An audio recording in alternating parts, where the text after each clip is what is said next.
അസ്സലാമലൈക്കും. എന്തൊക്കെ മക്കളെ വിശേഷം? എല്ലാവർക്കും സുഖമല്ല? അൽഹംദുലില്ലാ എനിക്ക് സുഖമാണ്. അപ്പം ഞാനൊരു ചെറിയ കാര്യം പറയാം കേട്ടോ. ഈ തല തിരിഞ്ഞോല് കേട്ടിട്ടുണ്ടോ? പിന്നെ എന്താ അള്ളയില്ല, പിന്നെ ആരുമില്ല എന്ന് വിചാരിച്ച് നടക്കുന്ന ഒരു സൈസ് ടീമുകളുണ്ട് കേട്ടോ. ഒരു ഉദാഹരണം ഞാൻ അപ്പോൾ കാണിച്ചു തരാം. പഠിച്ച റബ്ബെ, നിങ്ങളത് കണ്ടിട്ട് അവനെന്താ കാട്ടണ്ടേന്ന് നിങ്ങൾ പറയട്ടോ. അവനൊക്കെ മുക്കാലി കെട്ടിട്ട് അടിച്ചണ്ടേ. ഞാൻ കാണിച്ചു തരാം കേട്ടോ. ഒരു ചെറിയൊരു ഉദാഹരണം ഇതാണ് കേട്ടോ. അപ്പം ഞാൻ ഒരു വീഡിയോ ഇട്ടപ്പോൾ അതിൽ വന്ന കമൻറ്റ്, ഞാൻ ഈ അള്ളാൻ്റെ ഒരു പിന്നെ ഒരു വീഡിയോ ഇട്ടിരുന്നു. അപ്പം അതിന് വന്ന കമൻറ്റാണ്, പിന്നെ അള്ളാഹുല്ല ഇവനെ എഴുതിക്കണ കണ്ടില്ലേ, അവൻ എന്ത് നാറിയായിരിക്കില്ലേ പടസ. എല്ലാവരോട്ടും കളിച്ചോട്ടെ, അത് പിന്നെ വിഷയമല്ല, മനുഷ്യന്മാരോട്ട് അവർ കളിച്ചോട്ടെ. പക്ഷെ അള്ളാനായിട്ടൊക്കെ കളിച്ചണ അവനക്ക് നല്ലീനാവും. അവനാണെങ്കിലും അവളാണെങ്കിലും ഷെരീഫ് എന്ന പേര് കേട്ടോ. ഷെരീഫ് എന്നാണ് അതിൽ പേര് കൊടുത്തിരിക്കുന്നത്. അതിന് പാണാണോ പെണ്ണാണോ ഏതാണ് ഒന്നും എനിക്കറിയില്ല. പക്ഷേ എനിക്ക് ഇങ്ങനെ ഒരു കമൻറ്റ് വന്നതാണ്. പക്ഷേ അത് ഭയങ്കര വലിയ കമൻറ്റ്. നമ്മൾ മറ്റുള്ളവരൊക്കെ പറഞ്ഞോട്ടെ, മനുഷ്യന്മാർ എന്ത് വേണമെങ്കിലും പറഞ്ഞോട്ടെ, അത് അവരെ ഓരോരുത്തരുടെ സ്വഭാവം വെച്ചിരിക്കും. പക്ഷെ അള്ളഹാനോട്ട് കളിച്ചാൽ അവന് ഈ കമൻറ്റ് ഇങ്ങനെ അള്ളഹാനെ കുറിച്ചൊക്കെ ഇങ്ങനെ എഴുതാൻ തോന്നിയ അവൻ്റെ ഒരു കൈയുടെ വിരലുണ്ടല്ലോ, അതൊന്നും അവനക്ക് ഇനി അധികകാലമൊന്നും ഉണ്ടാവില്ല. നമ്മളെല്ലാവരും അള്ളാഹു എന്ന് പറഞ്ഞിട്ട് അള്ളാഹുവിനെ പിന്നെ സ്തുതിച്ച് ജീവിക്കുമ്പോൾ ഇങ്ങനത്തെ ഓരോരോ സെറ്റപ്പിറക്കികൾ ഇങ്ങനെയൊക്കെ ചെയ്യുമ്പോൾ എന്താ ഇപ്പോൾ ചെയ്യല്ലേ. പക്ഷെ എല്ലാം കാണുന്നവനാണ് അള്ളാഹു. പക്ഷെ അധികം വഴുകാതെ അതിനുള്ളത് പഠിച്ച റബ്ബ് അവനക്ക് എന്താ വെച്ചാൽ കൊടുക്കട്ടെ അല്ലേ. എല്ലാവരോട്ടും കളിച്ച് അവൻ അള്ളാഹിനോട്ടുള്ളിയും കളി തുടങ്ങിയതായിരിക്കും.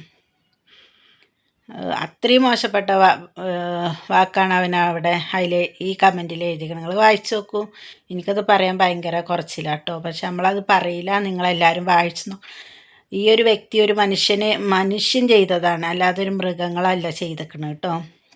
ഒരു മനുഷ്യന്മാർക്ക് ഇത്രയൊക്കെ ചീപ്പാവാൻ അല്ലെങ്കിൽ ഇത്രയൊക്കെ തരം താഴാൻ പറ്റുമെന്ന് നമുക്കറിയില്ല. കാരണം ഈ ലോകത്തിൻ്റെ സർവശക്തനായ അള്ളാഹുവിനോടാണ് അവൻ്റെ മുഹമ്മദിൻ്റെ ഫേക്കാത്രേ. മുഹമ്മദ് നബീൻ്റെ ഫേക്കാണ് അള്ളാഹു എന്നപ്പോൾ പറയണത്.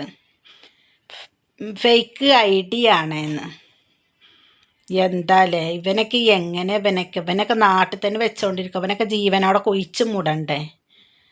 അതാണ് നല്ലത്. ജീവനോടെ അങ്ങോട്ട് കൊഴിച്ച് മൂടുക, ഇങ്ങോട്ട് പറയാം. എന്നിട്ട് അതിൻ്റെ ഉള്ളിൽ നിന്ന് അവൻ അനുഭവിച്ചിട്ട് അപ്പോൾ എനിക്ക് മനസ്സിലാവും അള്ള ഉണ്ടോ ഇല്ലേ, ഇത് പിന്നെ ഫേക്കാണോ ഒറിജിനലാണോ എന്നൊക്കെ. പക്ഷെ അതിനുള്ള പ്രതിഫലം അവനക്ക് പഠിച്ച റബ്ബ് ഈ ദുനിയാവിൽ തന്നെ കൊടുക്കുന്നതാണ് എൻ്റെ ഒരു ഇത്. എല്ലാം കാണുന്ന സർവശക്തനല്ലേ, അത് അവൻ തന്നെ തിരിച്ചു കൊടുത്തോളൂ. അതാണ് ഏറ്റവും നല്ലത്. നമ്മൾ പറയണെന്തിരുന്നാലും പക്ഷേ ഇങ്ങനത്തെ ഇത്രയും നീചമായി ഇത്രയും വൃത്തികെട്ട മനുഷ്യന്മാർ ലോകത്തുണ്ട് എന്ന് എത്ര ആൾക്കാർ കാണുന്നു അത് കണ്ടോട്ട് വിചാരിച്ചിട്ടാണ് ഞാനിത് ചെയ്യണത് കേട്ടോ. അപ്പോൾ ഓക്കെ മുത്തുമണികളെ, അപ്പോൾ ഇതൊക്കെയാണ് മനുഷ്യന്മാരോട് കളിച്ച് അള്ളഹാനോടും കളിച്ചാലുള്ള അത് നല്ലതിനാവില്ല. മനുഷ്യന്മാർ ക്ഷമിക്കും പൊറുക്കാനും എല്ലാത്തിനും മനുഷ്യന്മാർക്ക് കഴിയും. പക്ഷെ പഠിച്ച റബ്ബ് ഇതിനൊന്നും ക്ഷമ കൊടുക്കുമെന്ന് എനിക്ക് തോന്നുന്നില്ല. ഇത് തൗബ ചെയ്താലും കൂടെ ക്ഷമിക്കാൻ പറ്റാത്ത തെറ്റാവും ഇതൊക്കെ. അപ്പോൾ ഓക്കെ, അവൻ തന്നെ കാക്കട്ടെ, അല്ലാതെ അവനെ പഠിച്ചോ കാക്കട്ടെ എന്ന് നമുക്ക് പറയാൻ പറ്റില്ല. കാരണം അവൻ്റെ ഇളവിൽ അള്ളാന്ന് പറഞ്ഞൊരു ആളില്ല. അപ്പോൾ പിന്നെ അവന് പഠിച്ചവനെന്തായാലും കാക്കൂല, അവൻ തന്നെ കാക്കട്ടെ അല്ലേ. അപ്പോൾ ഓക്കെ, അത്രേ ഉള്ളൂ. അസ്സലാമലൈക്കും.